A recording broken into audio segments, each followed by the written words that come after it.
ఇప్పుడు లెర్నింగ్లో main problem ఒకటి learning disability అనేది ఉంటుందన్నమాట. మనం మాట్లాడేది అర్థం చేసుకోవడంలో ఏం ప్రాబ్లం ఉండదు, స్పీచ్లో ఏం ప్రాబ్లం ఉండదు. అంటే మాట్లాడేది స్పష్టంగా మాట్లాడతారు, కానీ లెర్నింగ్ అనేది ఏంటి అంటే చదవడంలో రాయడంలో వాళ్ళకి ప్రాబ్లం ఉంటుంది అనమాట. డిస్లెక్సియా, డిస్గ్రాఫియా అని. యాక్చువల్గా పిల్లల్లో లెర్నింగ్ ప్రాబ్లం ఉందని పేరెంట్స్ గుర్తించాలి అంటే వాళ్ళు ఒకసారి స్కూల్కి వెళ్ళిన తర్వాత ఆల్ఫాబెట్స్ అవి నేర్చుకుంటూ ఉంటారు.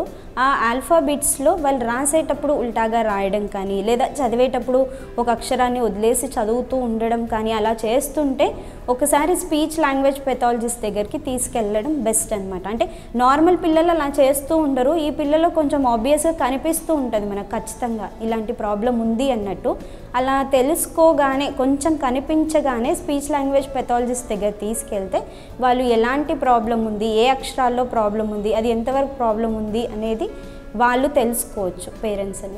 ఈ యాక్చువల్ లెర్నింగ్ డిజబిలిటీకి స్పెషల్ టెస్ట్లు ఉంటాయండి. అంటే ఓన్లీ లెర్నింగ్ డిజబిలిటీ ప్రాబ్లంలో డిస్గ్రాఫియా, డిస్లెక్సియా అంటే చదవడంలో రాయడంలోనే ప్రాబ్లం కాబట్టి కొన్ని పర్టికులర్ పరీక్షలు ఉంటాయన్నమాట.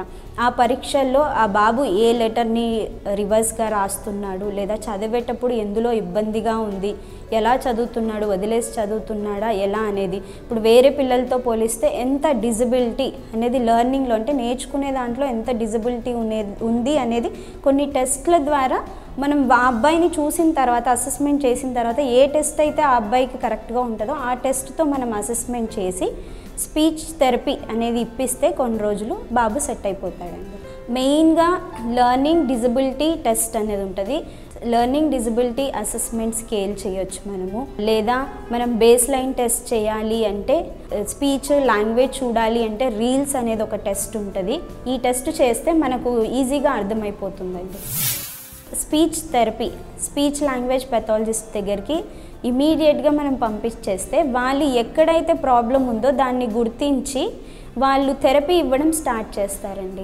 ఆ అబ్బాయికి ఉన్న ప్రాబ్లమ్ని బట్టి అసెస్మెంట్ని చూసి మనం ఎన్ని రోజులు థెరపీ అవసరము, ఇప్పుడు ఆ అబ్బాయి ఏ లెటర్స్ రివైజ్ చేస్తున్నాడు, ఎక్కడెక్కడ లెర్నింగ్లో ప్రాబ్లం ఉంది, ఎంత శాతం ప్రాబ్లం ఉంది, దాన్ని బట్టి వాళ్ళు థెరపీ ఇస్తారు. ఆ థెరపీ కంటిన్యూ చేస్తూ ఉంటే ఎప్పుడైతే స్కూల్ కంటిన్యూ చేయాలి, థెరపీ కంటిన్యూ చేయాలి.